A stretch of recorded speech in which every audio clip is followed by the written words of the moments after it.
Heavy news today. Yeah, man. In our vape fam. We like to think of ourselves as the USO for the vape army. Right. To bring the fun, bring the levity.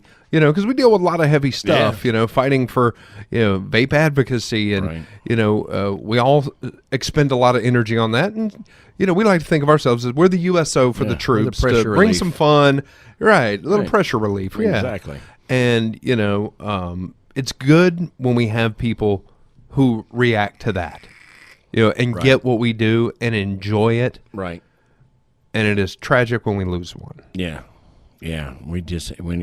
We lost one that actually, talk about OG in this industry, man. I know he was the very first person to ever even buy a Mad Mod or Box Mod. We're talking about Robert Stanley. It's a good guy, just an amazing guy, amazing fella. Local to us here on the Gulf Coast. Here, but he's known in the vape industry, vape community, and he's been battling leukemia and cancer for quite some time now. And he's got a beautiful family, his wife, his 2 little girls. And, we lost him this morning. He's been in that fight for a long time. And, it would always, he always did so much for everybody else. Like one of the first things I ever did with Robert is he started this Rockers Against Cancer. This was a show, this local show with local bands and stuff to come out to raise money at a little pub, a little VFW for a friend of his that had cancer that was dying, that actually passed away as well. But he was always doing for everybody else. If you were you had cancer, okay, let's do a fundraiser for you. Let's make cakes. Let's do this. Let's do it right. And he was so passionate about it. And then for him to have leukemia and basically where we are today, I know just a few days ago, his wife Whitney had posted, Whitney Stanley posted a few days ago, Robert and I had to make one of the hardest decisions in our life, a decision we never thought we would ever have to face or deal with, one that will impact us in every single way possible as a family. Please pray for us as we continue this journey. And so obviously he was coming home from... he was out at MD Anderson he was in coming Texas. home from the hospital, yeah. So they had basically decided to stop treatment. The doctors had recommended that he just go home to hospice care. And 10 hours ago, last night... she posted, Whitney, his wife, again, posted this. Good morning. Good evening, everyone. I wanted to make a post letting everyone know that Robert passed away earlier this evening, shortly after 9 p.m. last night. Please understand if I don't respond back to everyone's messages, post, text, etc. over the next few days as our daughters and I tried to process everything.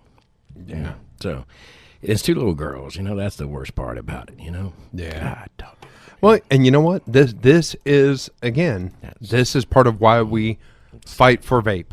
And Robert got that. Right. Right. This is why, to give people a better alternative. Right. A healthier alternative. And he did. He took it seriously. He really, really did. And he was just a good guy, never talked bad. He never saw him get into vape drama or any of that stuff or casting stones at other people. He was a positive guy. Yeah, he really was. Even going through what he was going through, all the treatment. One of the things that I can say, when vape radio maybe one day is long and gone, when I look back at this moment in time of having vape radio, one of the things I know to me that personally means the most is that guy sat in that hospital over there going through those treatments every day with his headset on, and he would send us messages, and he was sitting and listening to posting vape radio. Pictures on Facebook. I'm rocking out to vape radio. Right, man. My boy's probably on the rod, man, and I'm listening to vape radio, and it was a way for him to stay connected to the vape family, because he couldn't have a computer sitting up there, and he would sit there and listen on his phone, and he would post up and request songs, and we would play for him.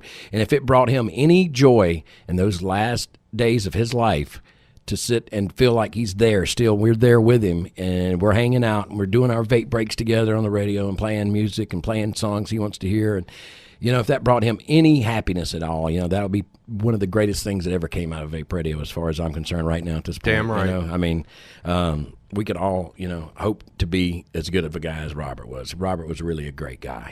He really, really was. And he's going to be greatly missed. He's leaving behind his wife and 2 young daughters, and that's the worst part, man. That's the part that gets me, is the kids, But, he's a good guy, and he's going to be missed. And, he was a huge Ozzy fan, right? Yeah. So I thought we needed to play him something. Let's play him something that we don't normally play. We don't even. This isn't a song in our normal library, but it's one that he and I both being big Ozzy fans. I know he liked, and I think it works. It's meaningful. It works, and so this one's for you, for Robert Stanley. Rest in peace, my brother. Rockers Against Cancer we'll keep on doing that for you, man. We're going to see if we can't continue that tradition of helping out families, now it being yours, that are affected by cancer. So, Robert, here's your song. Here's Ozzy one more time for you, brother.